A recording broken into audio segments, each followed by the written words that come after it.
Welcome to the Enneagram 2.0 podcast. I'm Beatrice Chestnut. And I'm Paes. Today, we are talking about the Enneagram perspective on parenting. Great. So, what would you like to say by way of introduction to this topic of looking at parenting, parents and children through an Enneagram lens?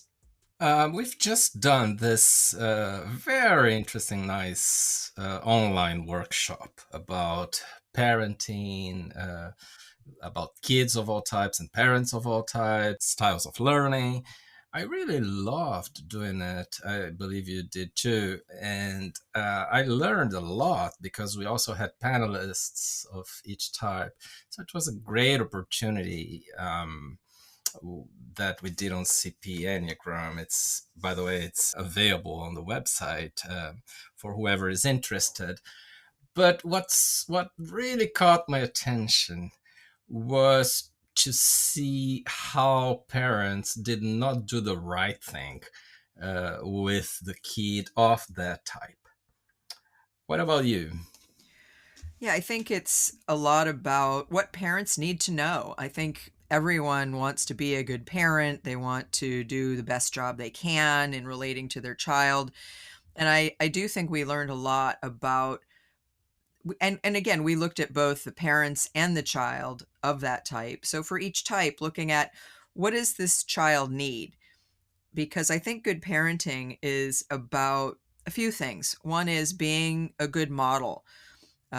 Knowing what kinds of things you want your child to learn just from watching you. Another thing is how self-aware you are as a parent, how able you are to understand your own patterns, your own reactivity, and to manage your reactivity and to manage the way you relate to other people. And then I think another one is just what are the natural strengths you bring to the job, and what are the challenges that you might have yourself as a parent, but also in then being open to understanding what your specific child needs. And of course, the Enneagram is great because it gives us these really clear windows into 9 different styles, whether it's just a person or a parent or a child. Yes, and I guess we need to talk a little bit in this beginning about typing a child. It's very difficult to type in general, and sometimes even more difficult to type a child.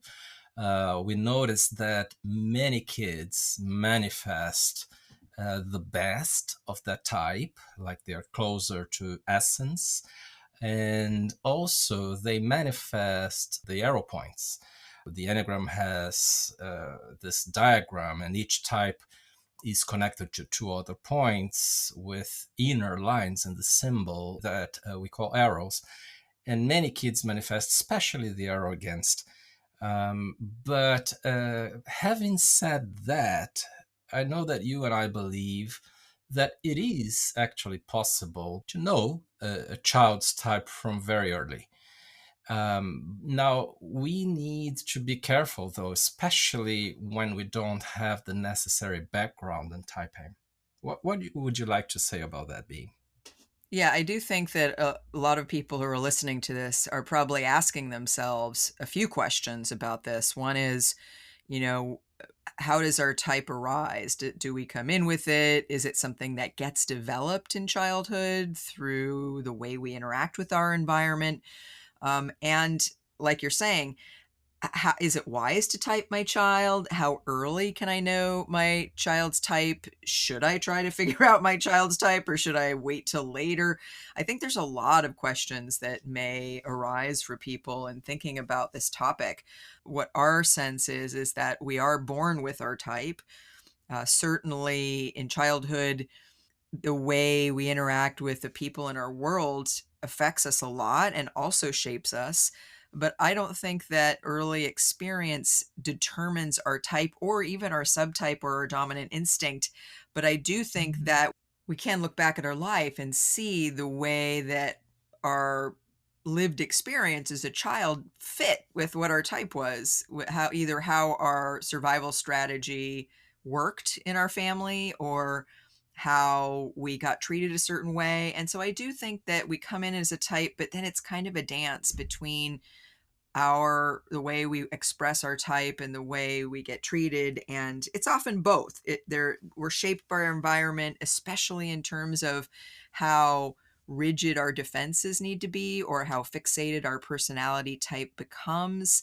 And in terms of the wisdom of typing kids, I definitely think it's good not to focus too much on trying to figure it out. I don't have children, but I have a niece and nephew I'm very close to. And at least with my nephew, I saw it so early what type and subtype I thought he was. Now, I do think it's really important not to put that on children. And of course, we talk about how we don't push the Enneagram on children, of course. Sometimes they come to us with it or they get interested. And when they express interest, that's a good time to talk about it with them. But I think you can, in some cases, tell what type your child is pretty early. In other cases, it just takes a while longer. And I think the main thing is not to get too focused on needing to find an answer, but just get to know your child as they are and see what happens. At the beginning of our course, we cited a book by Daniel Siegel, Parenting from the Inside Out. In his book, Dan Siegel cites a very compelling piece of evidence that motivated him to write the book, which is there's data, of course, about what parents can do that lead to successful outcomes for their children. And there was one finding that was more robust than anything else. One variable, one thing that parents can do that had a really big positive impact on their children. And he found it very interesting. And what it was the parents' ability to narrate their own personal story. And so I think what that points to is the more self-aware the parent is, the better they are going to be at managing their own emotions, thoughts, behaviors. And I think when you're able to really be self-aware, you are also able to move your own reactivity and your own personality patterns out of your kid's way. In other words, you can really see what's yours and what's theirs. If you're quick to anger, sometimes we might be tempted to blame that on the person who inspired our anger. But if you know, because it's connected to your personality, that you tend to be quick to anger, it's going to be easier to own that and easier to see your child in a clear way. In other words, we get our own reactions out of the way so that we can make more space to see and understand what our children really need from us.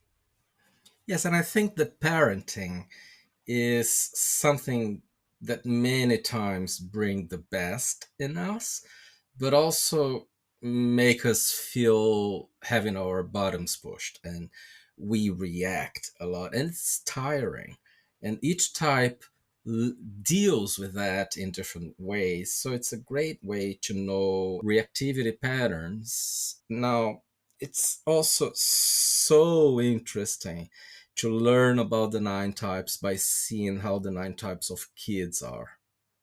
It was pretty fun to teach that and see that, wasn't it, B? And we did have kids of all nine types at the workshop talking to us about how it is to be a kid of that type.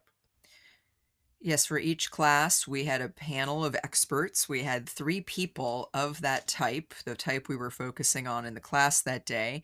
We had a parent of that type. We had a young adult of that type, with the idea that young adults are closer to childhood, but also young adults who know their Enneagram type can speak pretty clearly about what they felt supported by and what was challenging for them growing up. And then we had a younger child, usually between 12 and 17, to talk about what their experience was and what really helped them and what it was hard for them in their experience. And I think getting those testimonials from, getting that input from those three people was really invaluable in terms of getting the full picture of what it's like to be a parent of that type.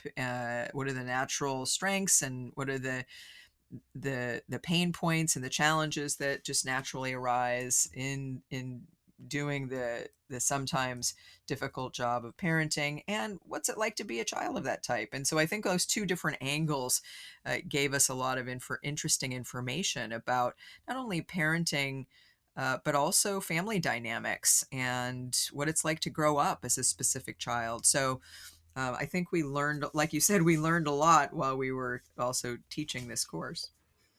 Yeah, and it's also especially useful to discuss all this in the context of helping the kid be in the right agenda for their age. Meaning that sometimes kids tend to grow up too fast and to become premature adults, and other kids tend to remain being kids. And, there is the whole developmental thing. So I don't mean that it's all about Enneagram type, but a lot can be drawn from it. Yes, and as a psychotherapist for many years, I can tell you that one of the most important things in parenting is what we call attunement. And that is being very present with your child and really tuning in to what their experience is and what they need from you. And again, it can be very challenging to be a person in this world right now, and even more challenging to be a parent. And I think if we look at it this way, it's about understanding yourself, so that you know what your strengths and challenges are, understanding what your preferences are, what makes you mad, what makes you happy, and then knowing yourself enough to be able to almost move your own experience out of the way to make room for really seeing your child and really understanding them. And of course, the Enneagram gives individualized advice about what to do and how to relate to each different type of person. And so it gives you this great information with which to understand your child at a deeper level and understand what do they need from you, and what are going to be some of the most important things to remember when you're relating to them, that helps them feel supported and grow in the best ways. Yeah, and then just two more concepts that may be useful. Uh, Father and mother will forever be a fundamental psychological source of strength in life. Family constellations system teaches us about that, as well as other lines in psychology. That unless we are really connected to our parents, we don't feel psychologically strong in life later on. And also, kids need to be kids only.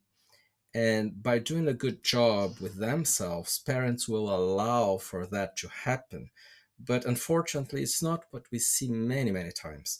Like some kids need to feel that they are small, but they don't. They think that they need to take care of their parents, and we do see patterns like social dominant kids on the Enneagram trying to be more the caretakers or the healers of the parents from very early stages. And I'm talking here about the instincts, the social being one of three instincts, and sometimes it's dominant for the kid. I would just say that it's not only instinct that influences these kinds of things. I think it's also type. For instance, probably most of the twos that you talk to will say there was some pattern in their childhood where they took care of their parent. And sometimes I think other parents can do that. Sometimes, like you're saying, kids just grow up too fast, in part because of their type, because there's this sense of taking on responsibility. Ones can be this way, certainly. Some self-preservation fours.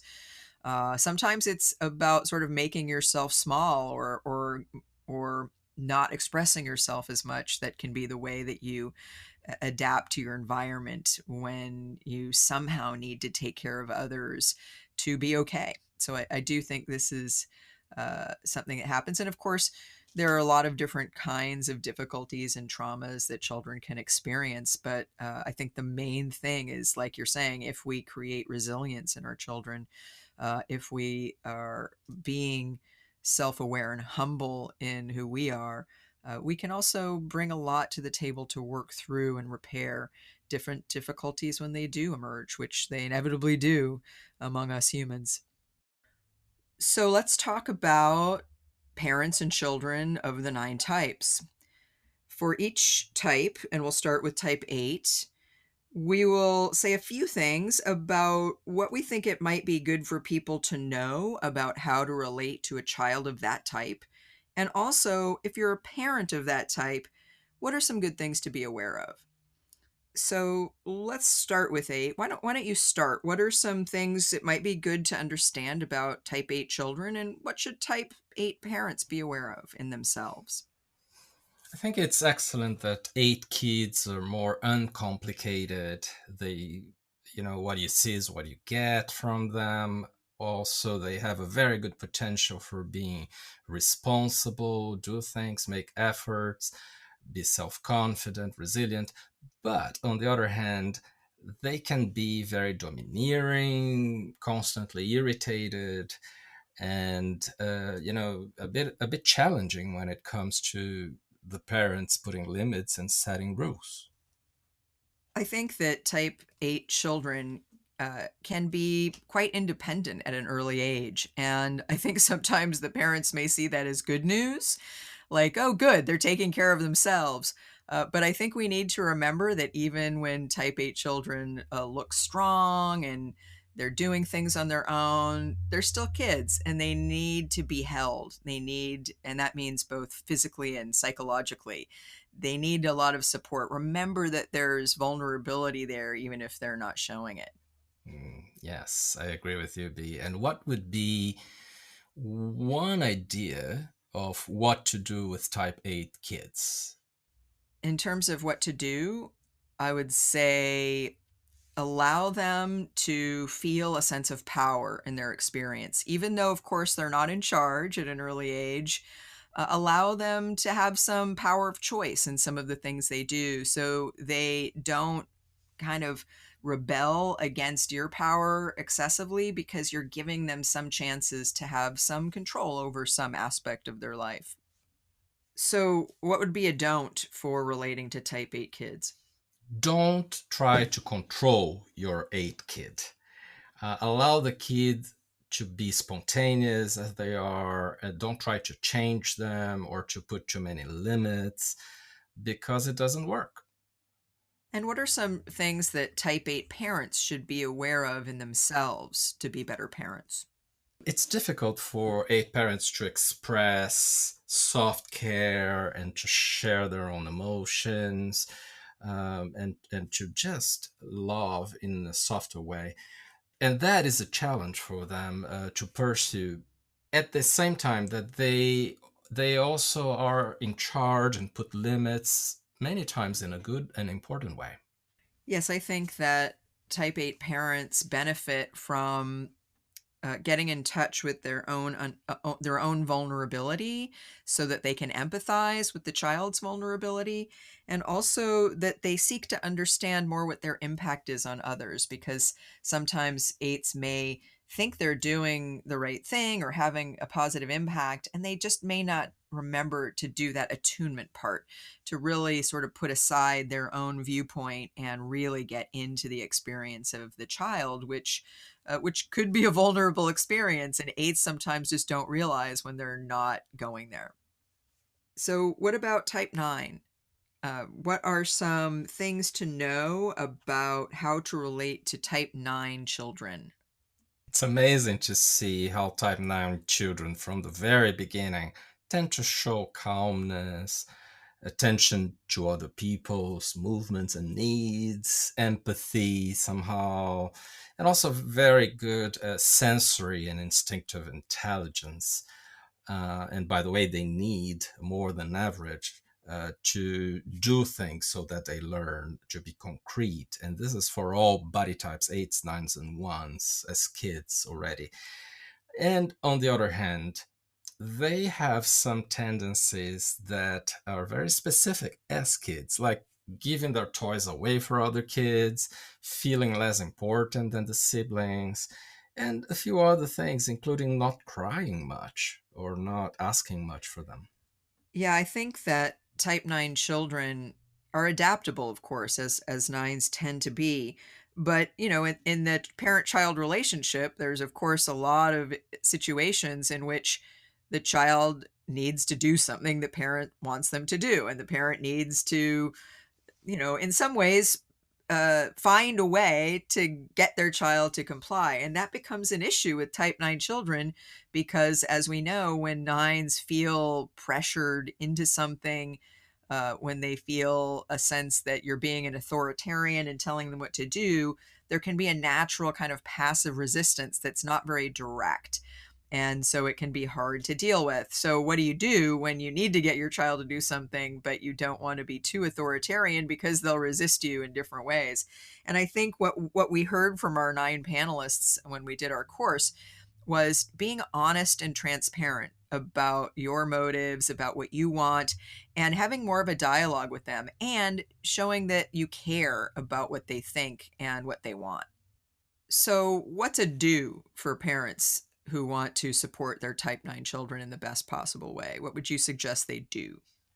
Just in the line of what you were talking about, do ask questions because nines, including as kids, are the most sensitive when the parents are more imposing or authoritarian.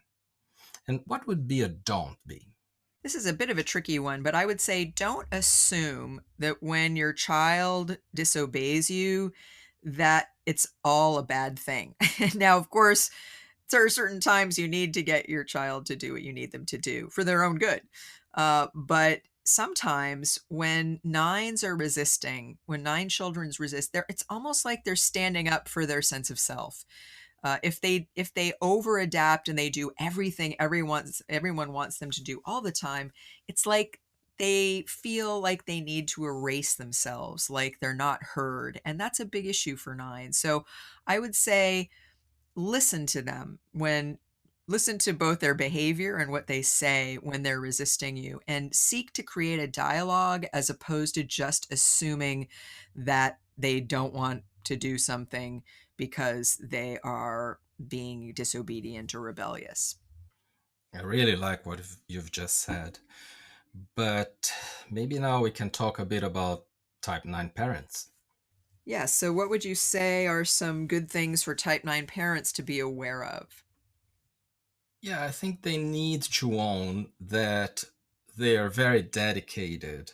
They listen well, just as true of many good things they have, because nines don't always own what's good in them. And on the other hand, just see how hard it is for them to set limits, the opposite of type 8 parents. What about you? Yeah, I think type 9 parents are really good at connecting with their children and creating a positive relationship and doing things together.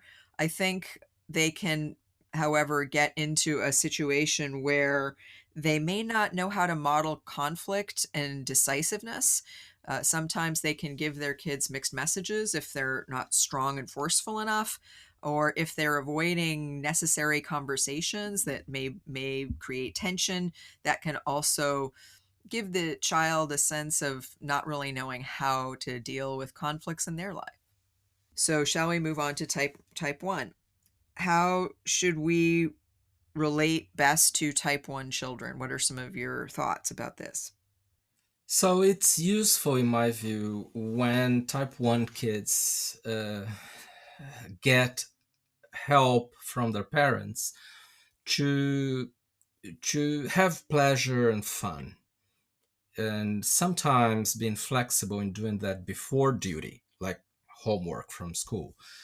Having some idle moments of laziness, and if they really train, their imagination, creativity, and doing things like being dirty after playing. I think this is all very good for type 1 kids. But on the other hand, it's very good from them and very necessary that the parents provide this, that they have structure and routines. Otherwise, they just don't work. So, in a way, it's good to have some control around what's happening and some self control. But if they have that too much, as ones do, then it's a problem. Yes, I think it's really important to notice if your child is being excessively self-critical because one children just naturally do take things very seriously and they can be even more self-critical than they look. So I think it's supporting them in being kind to themselves, giving them a lot of positive feedback about the things they're doing well, uh, giving them the message that there are many right ways to do things, and being very flexible in your approach and in how you deal with them. And what would be a do for a parent of a type 1 kid? I would say a do would be try to use a lot of humor when relating to your child because I think sometimes that can be a way of delivering a message, but also making it soft or fun or not so serious. What about you? What's a don't? What should you avoid doing with your type 1 child? So, my don't is don't make the one kid live in an environment that is not organized and is just, has no routines, because that doesn't work. I see. So one children need structure. So don't be too chaotic with what you're doing or the way that you relate to them. Yeah, and at the same time, don't provide only structure. Right. Break it up once in a while. Yeah. So what about tips for type 1 parents? How to understand themselves and their parenting style in a way that helps them and their children? What would you say for to type 1 parents? I think that type 1 parents can be very fun and humorous with the kids, because deep inside they are like that. But, on the other hand, even fun can get structured. So there needs to be a negotiation, and inside the type 1 parent, so that they also become a kid when playing with the kids. My suggestion for type 1 parents would be to recognize the ways you may be hard on yourself. Children are so attuned to their parents and really use them as role models. And so the more you can be working on your own relaxation, your own bringing humor into things, not being so hard on yourself, you're going to model that for your children in different ways. And so to be really working on having a lot of compassion for yourself as a person generally, but also as a parent. I think sometimes type 1 parents put a lot of pressure on themselves to be the perfect parent, and it's just not possible for any of us to be perfect. So that's what I would say. So shall we move on to type 2? Yes, now the hard triad. Yeah. And you're a choose, so can you start this one? How is a type 2 kid be? How were you when you were a kid? Well, I think very early on, I was very oriented toward pleasing people, and doing whatever I felt they wanted me to do to be loved. Now, of course, sometimes I also rebelled against that, but I usually took that out on my brother. But I would say in terms of relating to your type 2 child, the most important things to keep in mind would be making some space for their emotions, and supporting their emotions, helping them accept their feelings and know what they're feeling and not judge themselves for their feelings. I find that both in my experience and experience that I've had with other twos, we often get messages that we're too sensitive or we're too emotional. And so what we do is we kind of comply and we say, okay, I'm just not going to be in touch with my emotions because that doesn't work and to foster good relationships. So be attuned to your child's emotions when you have a two child and really give them positive messages about being emotional. What about you? What would you say about type 2 children? Yeah, I really like all that you've just said. And I'd say help the type 2 kid be in touch with their own emotions, because usually from the very beginning, also as you said, they are in touch with other people's emotions. And also, they're very sensitive, respect that, but also help them have those moments when they're not only nice with others. Kids have the right to have those moments. So, is there a particular do that you would say in light of that? Yes, I think the true kid needs the parent to give them a lot of care and love. So do be very emotional and caring and loving with your true kid. And what would be a don't be? I would say don't get too critical without also really affirming and mirroring your two child. Mirroring, of course, is what all kids need, but especially heart type children. And we mirror our children when we really see them and really affirm what they're doing in a positive way. And two children need a lot of affirmation for who they really are, not for who they are when you want them to do something your way. So, really seeing what's special about them and giving them messages about them instead of maybe just the negative stuff. That makes sense. And what about type 2 parents? What are some things for two parents to keep in mind when they're parenting? Well, a few great things about type 2 parents. They tend to be really patient, caring, also dedicated, attentive, loving, and really concerned with being good parents in general. But some problems is that they try to be too good, like to be the best parent ever. And it would be good if they could be more human and just know that, as people say, we learn to be the best parents only when we are grandparents. Yes, and I would say type 2 parents are going to be naturally loving and focus a lot of attention on their kids in a really good way.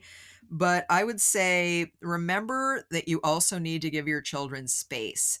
I think sometimes we twos can forget that we need to have good boundaries with even the people we love the most and are closest to.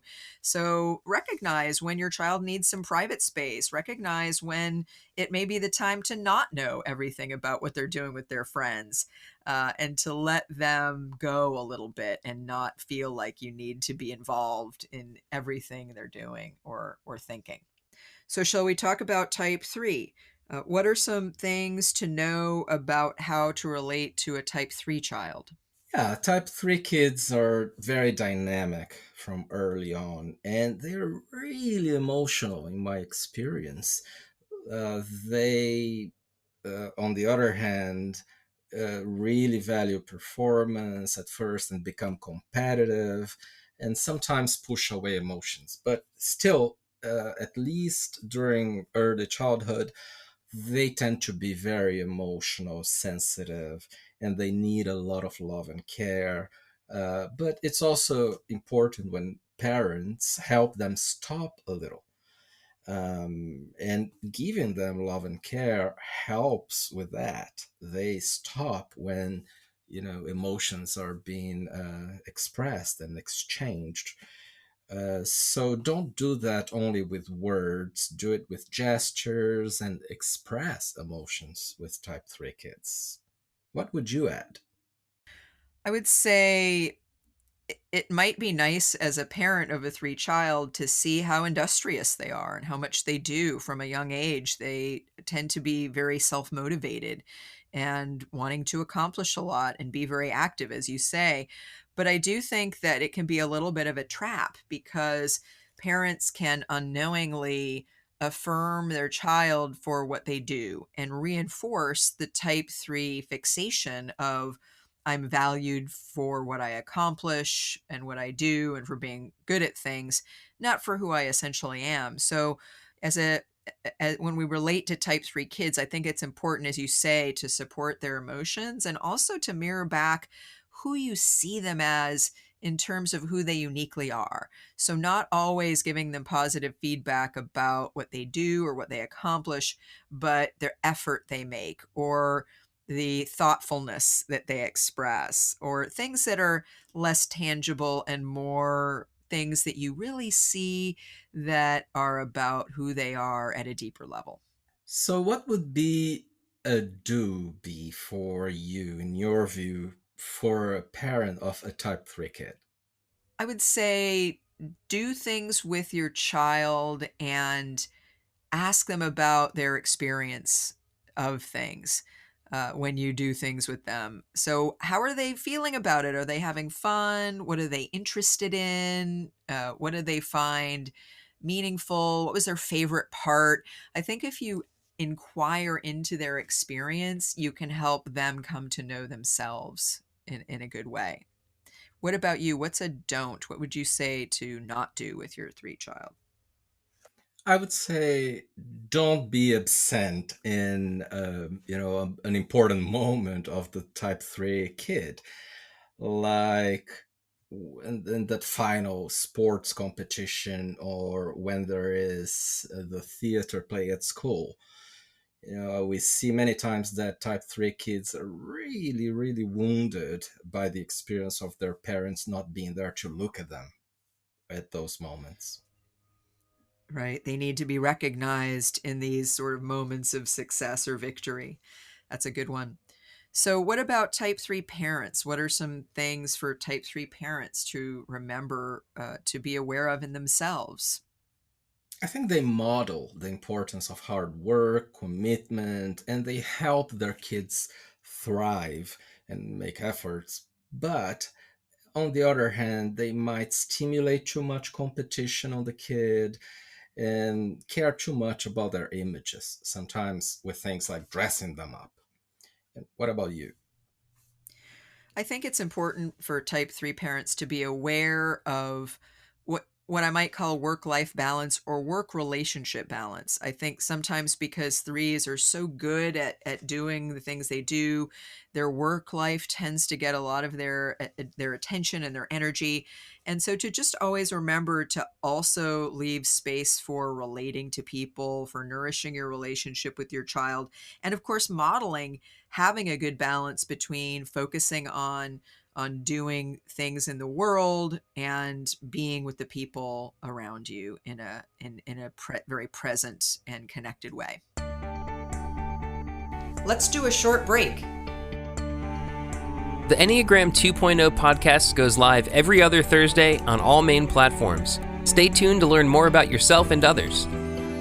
The Enneagram offer much more high-quality Enneagram content on www.cpenneagram.com. If you are an Enneagram enthusiast, visit the website now. Hi, Uranio here. If you are liking this podcast, you will most probably also like our online workshop on Enneagram and parenting. It had 9 classes, hour and a half each, talking about the 9 kinds of kids and how to best deal with them, and also the 9 kinds of parents and what they can do to be better parents. Check it out at cpenneagram.com and use the code PODFAMILY for 25% off the price.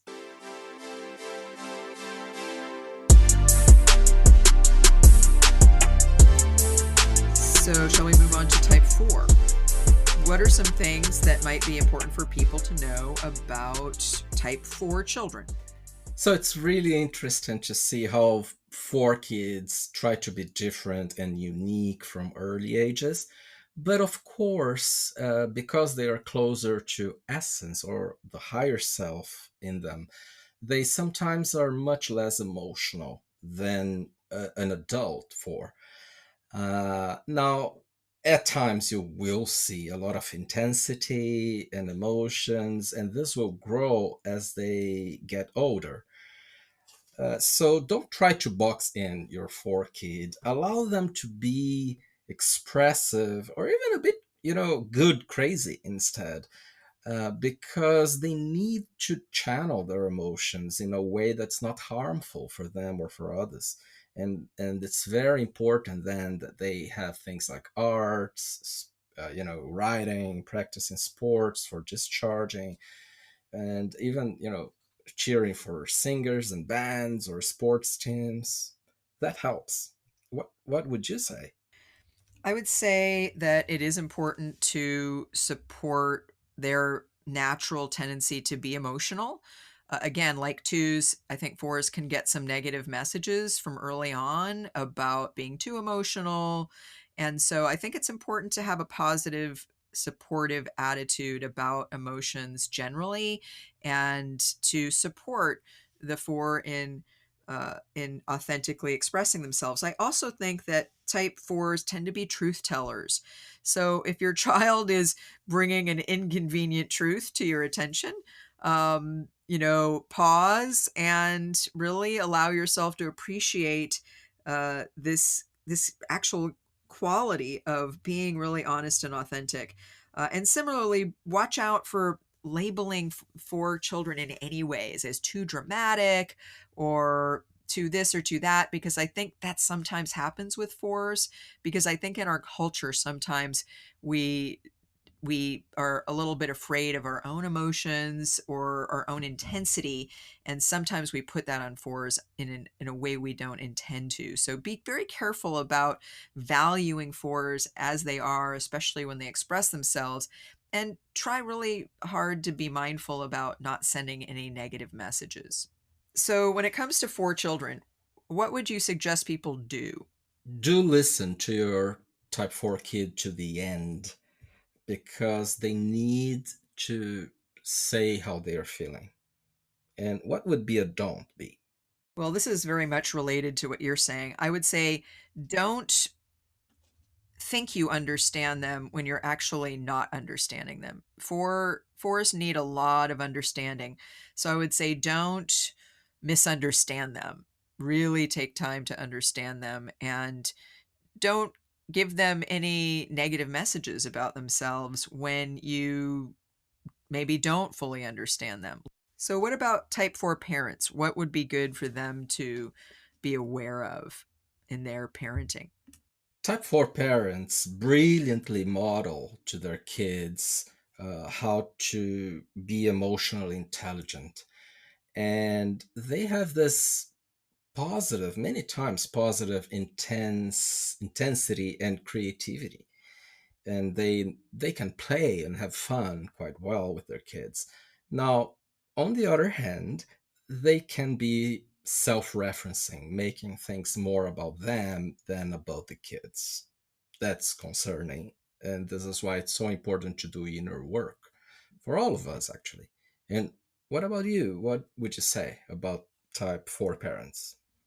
Well, I think type 4 parents are very good at really connecting with their children and really wanting to connect with their children and really knowing what that means and what it takes to really truly connect. I think some types think they're connecting and they may not really be fully understanding the other person or available for that a deeper connection, and I think fours really are. And I also think that they teach their children a lot about what it means to be emotional and how to manage emotions. So I would very much agree with what you said about being emotionally intelligent.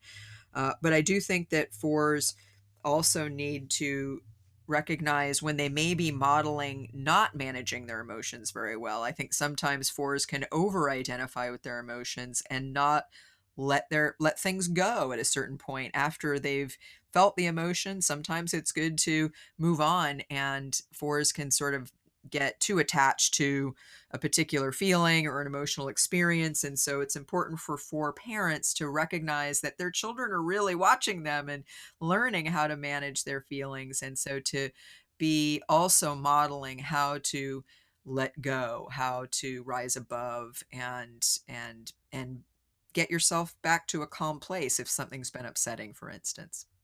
So shall we talk about fives, your type? Yeah, okay, why not? So why don't you start, since this is your type, and tell us a little bit about what it's important to understand about type 5 children? I think a lot of people will be interested to know this because maybe sometimes type 5 children don't tell us as much what we need to understand.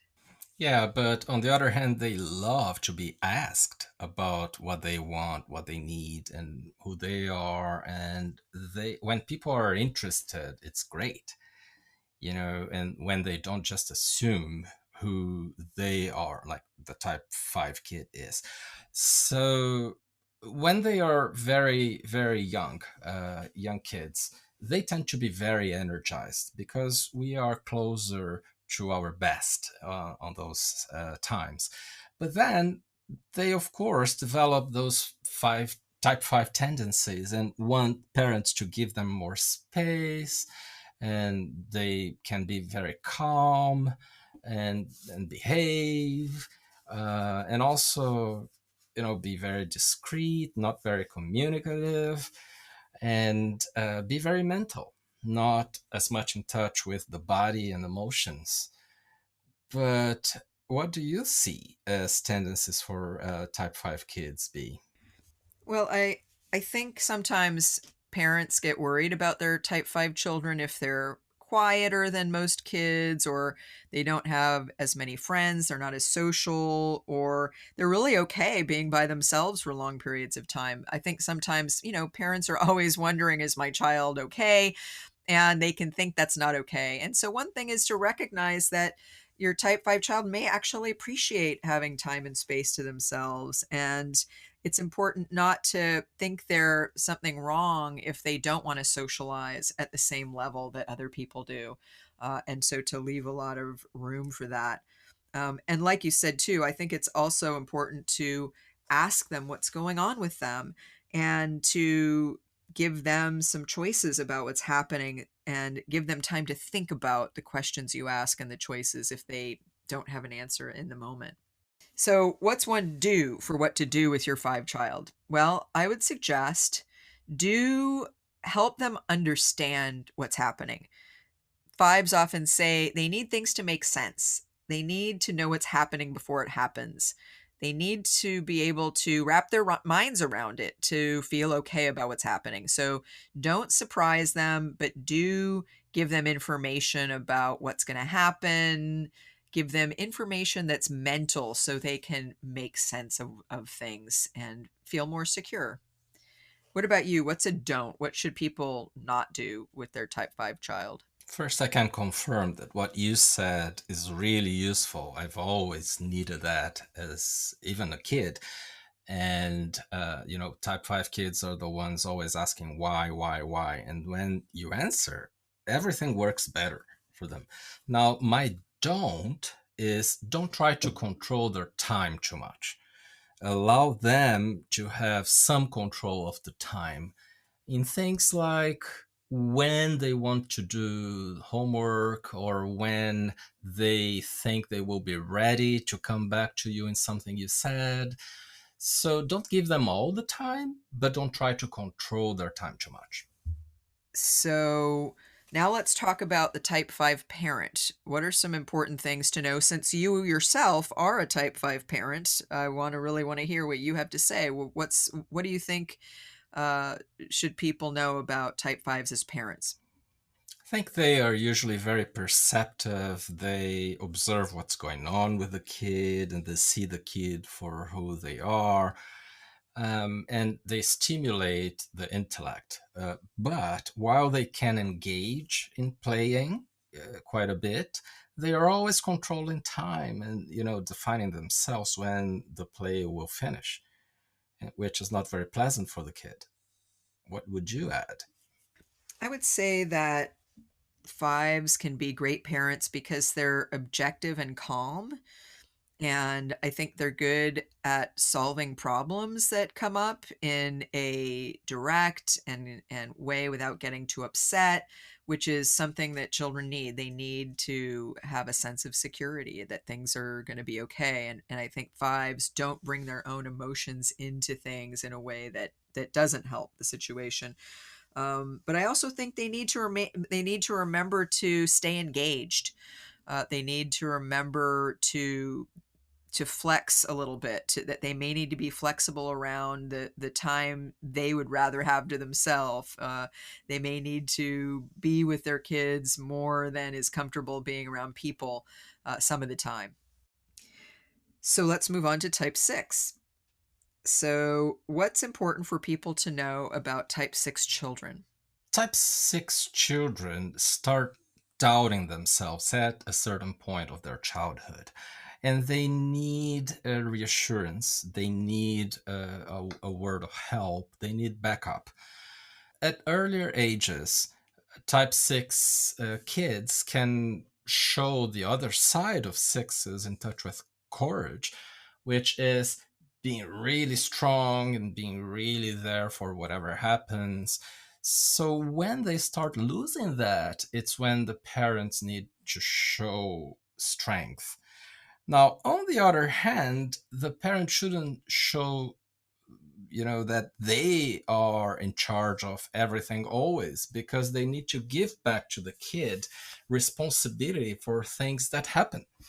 And it's very important to help the type 6 kid relax in things like exams, or when there are problems with other kids.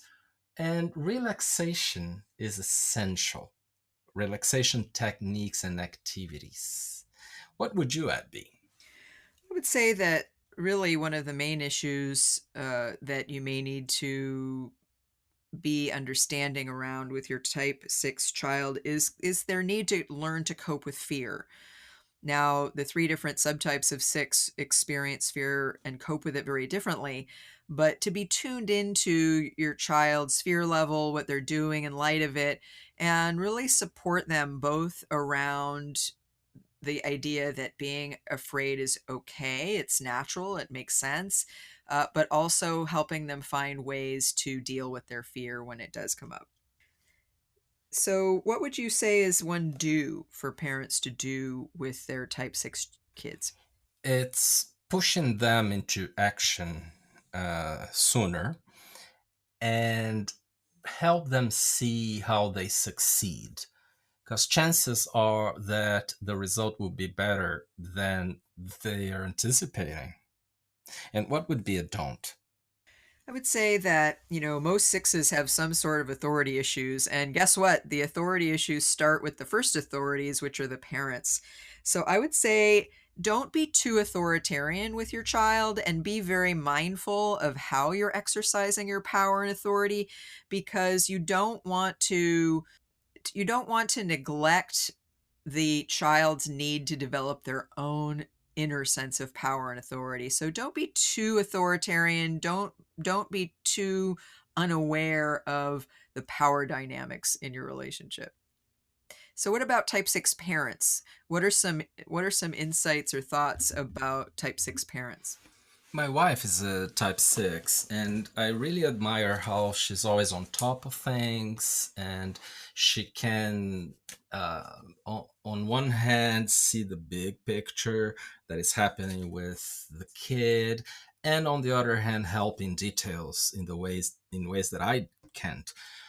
Now, I see that many type 6 parents can also be way too stressed with the parenting role and thinking that everything depends on them, which is dangerous. What about you? What would you add? Yes, I think being mindful of their role as authority, as I said, and I think learning to manage their own fear and modeling good ways of coping with fear are all important things for type 6s to remember. I think they tend to be very steadfast and devoted to the people in their lives. And I think those are great things. And I think if they are also really speaking about maybe how they deal with their own fear, to be a really clear model for being strong and being self-confident. I think that's also a very important thing. So let's talk about type 7, our last type. So type 7, what are some important things for people to know about type 7 children? Type 7 children are very creative, and in the beginning, they are also very concentrated, but they lose that at a certain point, and they start avoiding pain and suffering without telling you many times that they are suffering. So they need a lot of sensitivity from the parents to see what's going on inside them, because chances are that they won't share very easily. And as kids, they really know how to play, how to have fun, but sometimes they don't know very much when to end having fun and going for duty. It's very common that 7 kids have problems with some responsibilities in life because they are really more driven by pleasure than any other thing. And one thing that I think helps type 7 kids is to have some of the rewarding, nice moments after they have done their duties. And they will insist that this doesn't happen. But this is a true effective way for 7 kids to discipline themselves a bit more. What would you say, in addition to this, about 7 kids? Well, I would say that 7 kids are going to be sensitive to having their freedom limited. They're also going to be sensitive to authoritarian situations like 6s. However, they react very differently. Instead of being openly rebellious, well, as children, they may be more rebellious, but 7s tend to have authority issues, but instead of being more open and direct about how they respond, they can respond through being charming, or fun, or deflecting through humor. And so limits may be an issue. Making boundaries, setting consequences, may be things with children, and you may need to be very mindful about the way in which you do that with your 7 child, so that you allow them freedom and stay positive, but also help them learn to be more self-disciplined, which can be hard for them. So I think it's my turn to do a do for type 7. So I would say, do be very supportive around their emotions. Like you said, it can be hard for 7s to learn that it's okay to feel pain. It's okay to feel sad. It's okay to be afraid, because they can fear that if they go there, it won't stop or it will be overwhelming.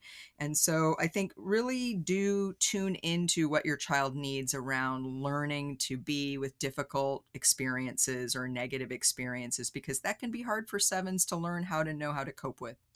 What about you? What would you say is a don't for type 7? What would you avoid doing? Don't take away their options. Type 7 kids will always want to know that there are more than just one way to go or one alternative, one thing to do. So let them have that flexibility. That's great. Now, what about type 7 parents? What do you think are some important things for type 7 parents to be aware of? I think they are usually seen as great parents, unless they are too much out there in the world just for themselves, and unless they are too self referencing, which are two risks. But usually they're very fun, light, and kids love the fact that they negotiate and they, allow them to have fun, and understand their need for flexibility. What do you think is great for type 7 parents, and perhaps also not so great? I would say it's important for 7 parents to find balance in the things they do, to balance, say, being positive with also being serious, to balance being fun with also helping your child do their homework when they need to, being practical with also being creative and fun. And thinking outside the box. And so I think if 7 parents can be mindful of striking a balance, then I think that's a good way for kids to see that it's great to be fun and positive and go for pleasure, but there are also these other sides of life that have to be addressed as well. So now it's time for our top five. Top five. What is our top five today, B? Well, we're doing our top five on the top five most playful types. Makes sense, given what we talked about here at this podcast. Exactly. What types have the most easy time kind of getting on the floor and playing with their kids? We might want to think about it that way. Yeah, I love that. So what is your fifth? So my fifth is self-preservation 6. I thought about this because self-preservation 6s, even though of course they can be anxious, I also find that they're often quite funny, and sometimes you see their playfulness in their humor. Yeah, I can get that, yes. What's your number 5? My fifth is force. I didn't say specific subtypes. I see that although fours sometimes go a bit more to sadness, which is, as I said, a bit more, not a lot more. I think they are all about all kinds of emotions and intense and playful as a consequence. And I see many fours who are great with kids. And I also must say I see fours who are not that great with kids. But yeah, I think they're pretty good. So they are my fifth. What is your fourth? So my fourth is 4s. Similar to you, I see 4s as sometimes being very serious, but other times being capable of being very playful, in part because, like you said, they're in touch with their emotions. Sometimes there's a polarity between being deep, but also being light. And I see 4s, as you do, as being capable of being quite playful. What's your 4? Interesting, because my fourth is 6s, especially self-pressed 6s. So we inverted the two, but we think similarly, it looks like. And yeah, I think that self-pressed 6s in special are good in being playful because they are warm and nice and fun and sort of light. Right?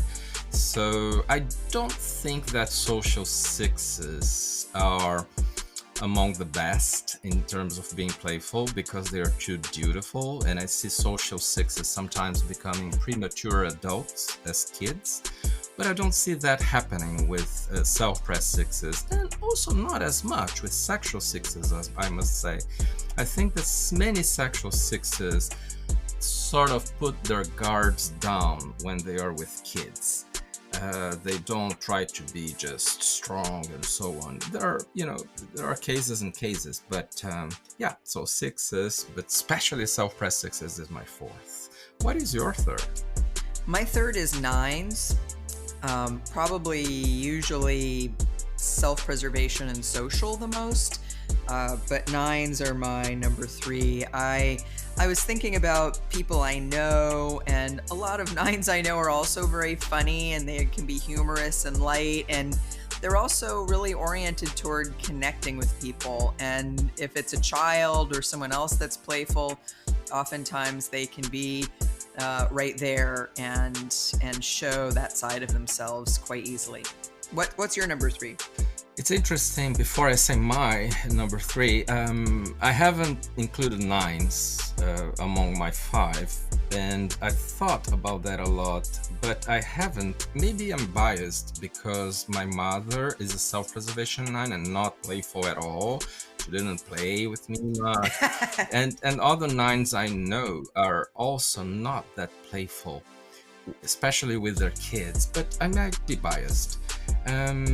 So my third is 8s.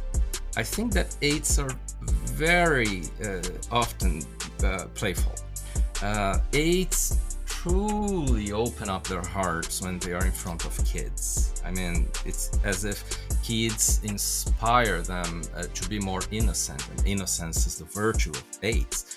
And 8s become much more playful, and they put their guards down. I also see an interesting thing, B. I know a few 8s who are doctors, medical doctors, and they really go at times for pediatrician and things that deal with kids, because they feel really inspired by kids in a way. And 8s have that intensity to them and some happiness, and for most of them. So 8s is my third. So I just want to say I really liked the way you owned your bias, because it got me thinking that, of course, when we do these top 5s, we think about all the people that we know as examples. And of course, that's probably not representative of the full population of these types. However, I do think that you and I by now probably know a lot of people of different numbers, but I didn't have 8s in my top 5. And I think part of it is because I don't know that many 8s generally who I've known for a long time. And when we're talking about 9s, one of my best friends is a self-preservation 9, and I've actually known her since I was 3 years old. And I've seen her be very playful with her daughter. So again, I think it's part of what comes into our head when we're doing these things. And so I just appreciated that you named your bias, and I wanted to name mine as well.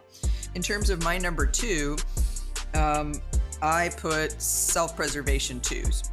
Thank you. And even though I don't think of myself as the most playful person in the world, it's funny, I love kids, but I don't love all kids. Maybe it's being a selective 2, but some people are a sucker for kids. Like any kid walks by and they want to get on the ground and play with them. And I wouldn't say I'm that way, but I do really connect with some kids. And I think that self-preservation 2, because we stay a bit childlike ourselves, can be more playful. And I'm thinking of, in specific, a client I had once, a psychotherapy client, who was very funny and just had a real playful side to her. And that's one of the things I kind of appreciated the most about her. And I think that, again, it's this childlike quality that self-preservation 2s have. It's the part of us that can be a bit hedonistic and likes to have fun and doesn't want to do something if it's not fun. So number 2 was self-preservation 2, my own type. What about you? Do you think that self-pres 2s are the funniest of all 2s, B? Yeah, when it comes to funny, I think they're probably pretty clearly the funniest 2. I was thinking about my sister-in-law when I thought about this, and she's a social 2, and I would say she's also very playful, like maybe even more playful than me, but I think she's probably more the exception than the rule. But I do think social 2s can be very serious and very adult. But also, of course, I'm sure there are a lot of social 2s that are more fun. Yeah. So my second is also 2s, and it's really the same thinking that you explained us, and I do think that self-pres 2s are the most playful subtype of 2s. So I don't have much to add. Why? Because you said it all. I just want to say that I was in a doubt if I would put 2s in second or in first place. My first place is 7s, and especially sexual 7s, I'd say. Although all 7s tend to be really playful and nice with kids, I think they feel inspired, and it's easy in general for 7s to be in touch with the kid in themselves, and that's who's the one playing with the kids actually. Sometimes there are 7s that we see that are like Peter Pan, like they don't want to grow up and they are eternal kids, but they don't need to be like that to be playful. I just think they are my number 1, but by a close margin for 2s. What is your first? So my first is 7, the same as you. And for many of the same reasons. I think sevens really, they're usually very much in contact with the playful, childlike part of themselves. It's part of wanting to have fun and being imaginative and wanting to bring lightness to the things that they do. So I agree with you that sevens are also my number one. Great. We agreed a lot on this top 5. Yes, that's very interesting.